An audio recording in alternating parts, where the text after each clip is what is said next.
So this is Hakeim Beatz, and you're now locked into Behind the Producer.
So it's a thing where I've been wanting to produce for like a long time. Obviously, as a growing up on that, I was heavily into music, whether it was via my mum, my dad, and I've always had that kind of ear for a certain sound, especially bass lines and that.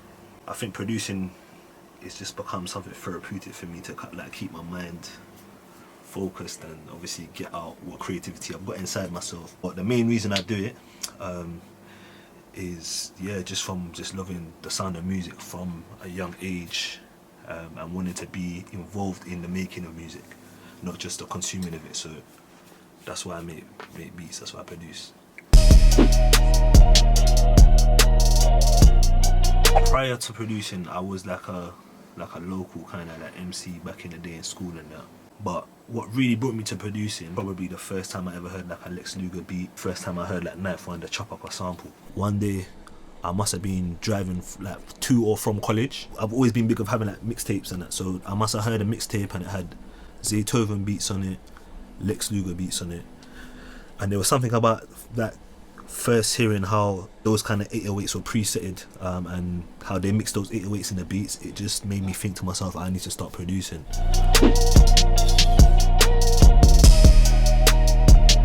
I've literally collected albums on albums of my favourite artists, down from Wu-Tang down to Mobb Deep, Outkast, etc. I've always just wanted to be a part of the music, and in terms of not pursuing the rapping side of things, or in terms of not being an engineer. The engineer thing is something I'm slowly obviously just moving around in the background working on. Artist management, that's probably something that I feel will come along later, because right now I've got so many ideas and production melodies and all of that in my head that I can't turn my back on that just yet, you know what I mean? I've only just started. Well, I've been producing for 3 years, but I've only just started going crazy with it, and it's only recently just been picking up a lot. So yeah, it's in the soul, man. It's in the soul, man. I would probably say Young Dolph, you know. Reason being is trap music is one of the subgenres of hip hop music that I enjoy making the most. There's something about the Memphis sound as well. I feel like when I do make trap beats, my ear naturally goes for the Memphis sound, whether it's the drum patterns or whatnot, or the hi-hats or whatnot. But Young Dolph, I feel that not only would we complement each other's sounds, but I feel I just feel like it would just mesh. You know, if anybody hears this, sends this out to him, let him know that we can do an EP, it's not a problem, innit? Just see what I'm saying? But yeah, definitely Young Dolph.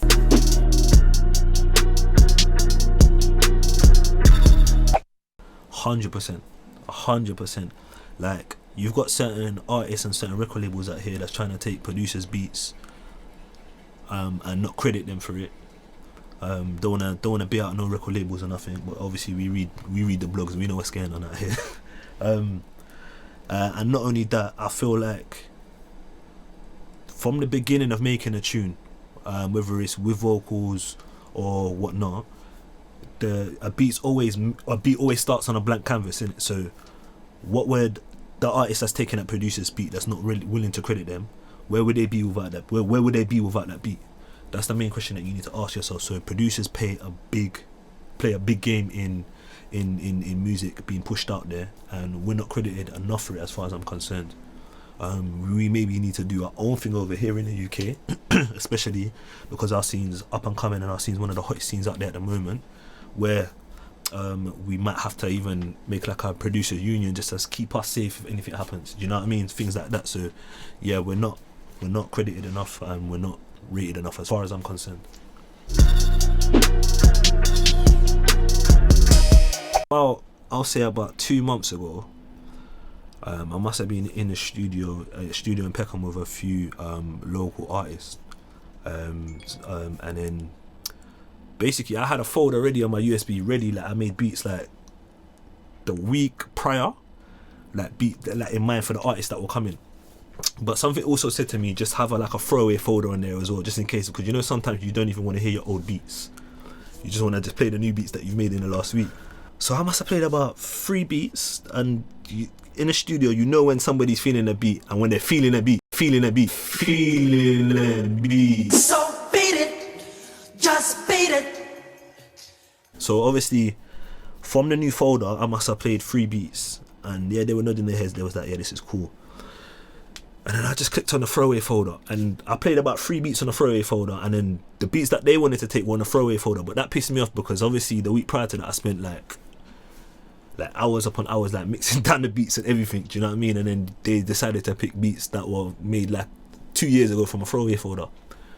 It's not like a funny story, but obviously for me, I was pissed off, and everybody else, like when there was artists left, everybody else in the studio that came down there with me was like, raw, like calm down, it's alright, at least you got some beats out there to them in it. But it's just like I don't want to hear like old beats, and I think that's something that annoys me, because you know when you've got something new, you just want to get the new ones out there, but the old ones still need to go anyway. But that's pretty much my story. Not really funny, but it kind of just baffled me, innit? Alright, so the most common one I use is BeatStars to sell the beats and that. But recently I haven't really been focusing on that. I've been going to the studio where like a lot of artists have been coming through, and I feel it's a bit more preferable for me that way, because if an artist doesn't like a beat, he doesn't like a beat. But if an artist does like the beat, it will let you know that he likes the beat, and it will let you know that it will buy the beat, etc., things like that. And I just find it a bit more organic when you're in a studio with an artist, and then you can kind of get an idea of what they want, or maybe cook something up on the spot for them as well. Prior to that as well, I was using YouTube just to like put beats out there as well, but I feel like that's a bit saturated at the moment. But the main one would be like going to studio sessions, and the more that I've been producing and the more that I've been networking with people at studios and whatnot, I've been getting a lot more sessions in there, so I find it a lot more efficient for me that way.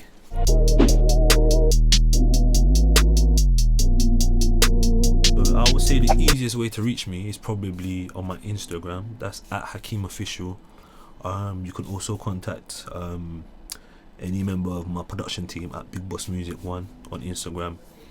I don't use Twitter, but Snapchat, you can catch me on Snapchat as well, also at Hakeim Official as well. Or you can just email me. That's that's probably the most simplest way, innit? Just email me at hakiembeatz@hotmail.co.uk, and that's spelled Hakeim Hakiem. Yeah.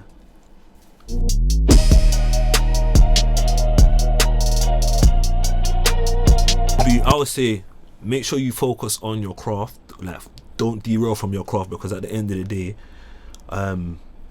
your sounds needs to be polished before you can try to get any form of placement or any link up or collaborate with any producer. Make sure that your sound is sorted out. You know what kind of genres or subgenres of music you want to focus on.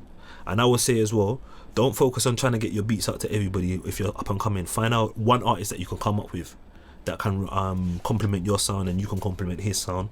Just like how Gucci Mane and Zaytoven started off back in 2005, and look where they are now. You know, you got a trap god, Gucci Mane, and then you got one of the innovators of the trap sound now, Zaytoven. So that would be my advice. And don't be scared to like ask questions, or even ask to come to the studio to sit down and see how things go, because at the end of the day, you want to be on the same frequency as certain people as well. Alright, so Yep, this was Hakeim Beatz, I should say. Once again, you're looked into Behind the Producer, and you know that this is the biggest thing going right now, biggest platform. So make sure that you subscribe to the thing as well, yeah? Cool.